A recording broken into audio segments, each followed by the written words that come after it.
What's up, you guys? Your girl Sammy J, and today we're going to be reacting to Guys Are Not Approaching in 2025. I've seen a few reaction channels reacting to this specific video, and it piqued my interest a lot because I don't like to get approached. I don't. Like, you know what I don't mind? I don't mind somebody coming up to me, but the likelihood of me exchanging phone numbers, giving you my Instagram is very, very low. And if I do give it to you, it's really pretty just so that you will go away.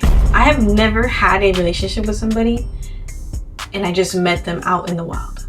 No, it's never happened. It's usually because we had, I don't know, we went to school together, we played basketball, something of similarity. I don't trust people like complete strangers. We don't have any acquaintances. I don't know who you are. So I'm interested to see what this guy's take is. Kai, he only has 500 something subscribers, but a video over 150,000 views. Maybe he's saying something that I don't know about. So let's get straight into this video and see what he's talking about. Days, most of the time, you would wait for someone to make the first move. It might be on the first date, it might be the third date, whatever. It could be the man, it could be the woman. But now, all my friends have noticed that the man has stopped making the first move. Not long ago, walking up to someone at a bar or striking up a conversation. I don't really agree with that. I feel like I still get approached. I get approached at the gym, when I go out to eat. I don't really feel like men are not approaching women. I literally was at the beach, last week, and these two guys literally followed us, me and my friend, walking to the beach in their car and wouldn't stop talking to us until they got us until we gave them our Instagram. And I literally kept saying like, no, I'm good. But my friend, she's she's friendly. So yeah. And then the crazy part is, all right, they leave, whatever. And 10 minutes later, we see both of them walking over to us on the beach. And they sat their butts down and talked to us the entire time. And I literally was texting my friend like, I wish they would go. But yeah, maybe it's just me. I'm pretty introverted. I don't really care to have conversations with random people. It's not my cup of tea. Public was how you met people. Now, it just feels like men have ghosted in real life, women are frustrated, and men are disconnected. I can't sleep, I can't eat, I can't drink anything without feeling pain, true pain. So, what happened? Let's rewind the clock to the pre-Instagram and pre-dating app era. Back then, guys would actually have to walk up and start a conversation, risk a little rejection, but that was all part of the game. Then came 2020, and with it, the great pause. Suddenly, socializing wasn't just hard, it was dangerous. People went months, even years without being around strangers, and social skills plummeted just as hard as my high school GPA. That I can agree with. I think COVID messed everything up. Like, people are not in the real world conversing with real people. It's all through the internet, so your social skills are bad. Terrible. So I do agree with that. I think COVID has a lot to play into why maybe men aren't approaching a lot of women. It became totally normal and socially acceptable to do nothing all day. My daily routine during quarantine was to wake up, doom scroll, binge YouTube, play a few games, eat and repeat, and I did that for an entire year.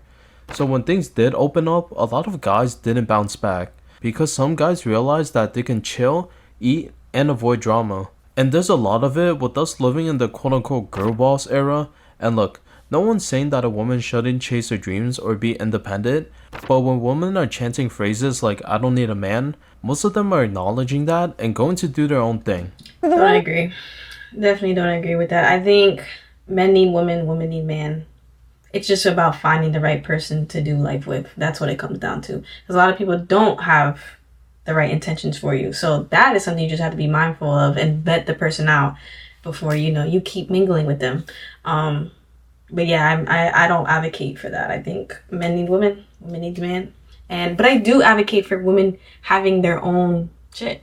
Go make your own money. You don't have to depend on your man. You know what I'm saying? But also allow your man to be a man for you too. I think there's just a balance between the two. That say I don't need a man, analyze that statement. I said it for many years. I would end up in relationships, the man felt unneeded and he cheated on me. So when a man does have a purpose and if they're not being valued, they'll go somewhere where they are, usually around their friends or just isolated from the world. I don't normally go out, but when I do, I go out with my girls and I am seeing something, a trend. Girls are all going out with their girlfriends. There's not like one date in there. When we check the comment section on this TikTok, guys are saying like, I'm cooking for myself, I'm playing video games, and I'm unbothered. Now let's talk standards, because social media has done a horrible job on your perception of a perfect relationship. I'd prefer him to not be married. I'm not going to be a homewrecker. Be Asian, be at least 5'9". I want to wear heels and have him still be taller.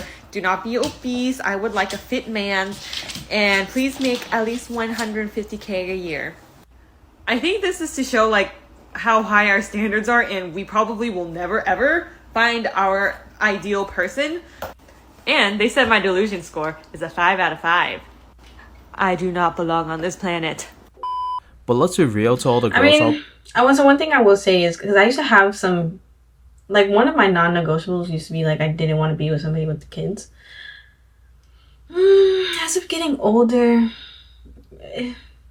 I'm not going to consider it a non-negotiable. I will consider it depending, but yeah, sometimes, you know, you meet somebody and they're not going to fit every single thing. But if they are worth, if the if the reward is higher than the risk, then I think it's worth trying at least. You know what I'm saying? Maybe they don't tick this box specifically, but it's okay. And, you know, you can't just be like, oh, I'm going to throw this whole person out because this one thing, unless it's like truly like against your morals or whatever. But other than that, you never know.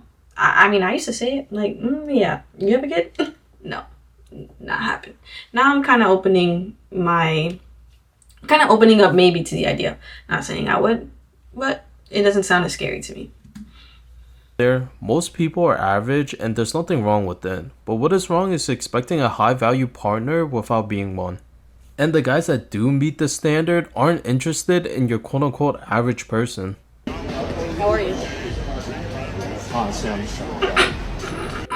Where do single men between the ages of 28 and 40 go on Saturdays? And I don't mean like a specific restaurant or a specific location. I mean generally speaking. Are they at the gym? Are they at a bar watching football? Are they on a hike? Are they at home doing additional work? Are they at the driving range? Are they getting brunch with their friends? What does a 28 to 40-year-old single man's typical Saturday look like?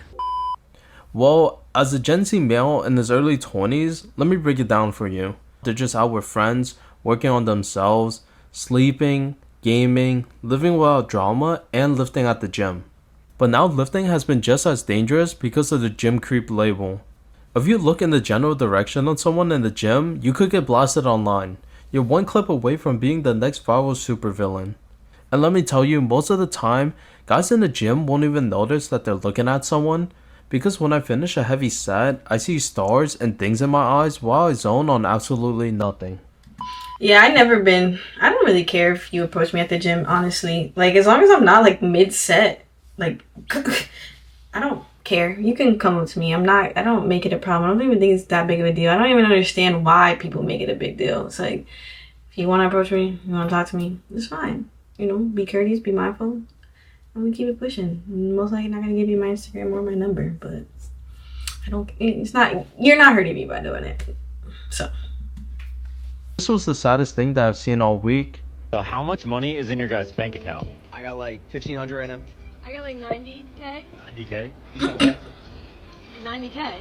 90000. Where'd you get that money? My dad, he works for that company, you know that. But he just gave you that? I mean, like, it's This like feels over time, staged. Yeah. So this whole time you... I mean, you're my boyfriend. Like, But I got 1,500 in my account and you didn't pay for anything for the last 3 months. but you never asked. You never asked. Like, I would. If I knew you had that, I would have. Alright, but like, you never asked. So, like, I don't know. Like, I bought you dinner like at least like 15 times since...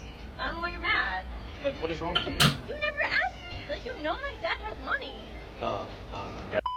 Bro is probably a good guy and he probably worked hard for every dollar that he made, and she still tried to flip the narrative. Gaslighting, blame shifting, and manipulation. It's like she needed all the God cards to dig herself out of this mess. I think first of all, I think that's super staged. But in that situation, if a woman wants to pay for something, I don't care how much money's in her bank account, she gonna pay for it because she wants to do it out of the kindness of her heart. I think that's just her. She doesn't really care to do that. And because you're offering, she's allowing you to do it. She didn't care if she had $15 or $90,000 in her bank account. She never cared to pay for the meal. In my situation, is like, I kind of be feeling bad. So like, I don't mind I don't mind when a guy pays for me and stuff like that. It almost feels like, all right, well, you did this for me. How can I, you know, do my part too. You know what I'm saying? Like, I like to feel like it's equal. Like, I don't like the man to feel like he's doing everything. No, I've never been like that. Like, okay, maybe we go out here, let me get this one. You know what I'm saying? Like, how can I be of service too? Because I like that feeling. And now, if you're still wondering why men don't approach anymore, now you know. I understand that women grew up watching these Disney movies about princesses and how the prince in shining armor comes to save the day, but this isn't reality. Your ideal guy isn't gonna drop in from a battle bus and ask you on a date. So if you see a good guy, say hi, make the first move, because if you're winning on him, you might be winning forever. That was a pretty interesting video. I don't personally think men are not approaching women in 2025, not from my experiences. I just personally have never been with somebody, like a stranger, that has approached me. No, it's not happened. I've only been with people who have been mutuals, so grown up with them, something of that sort. It's very hard for me as a woman to want to go out with a complete stranger that I don't know of. I don't know. Yeah, no, it's hard. I can't. Like, I have to have some type of, we had to have some sort of conversation somewhere, somehow, I don't know, in a group setting where I can feel like, all right, this person's cool. Like, maybe we can go on a date or something. But if you're a complete stranger, I just met you, no. Honey, no. The world is crazy. No. Sometimes, bro, I literally sometimes be scared to reject people because I don't know how they're going to take it. I love when I reject somebody and they take it so beautifully. Like, wow. Oh, shit. But yeah, hope you guys enjoyed this video. If you did, make sure you hit that like button. Subscribe if you're new. Doses.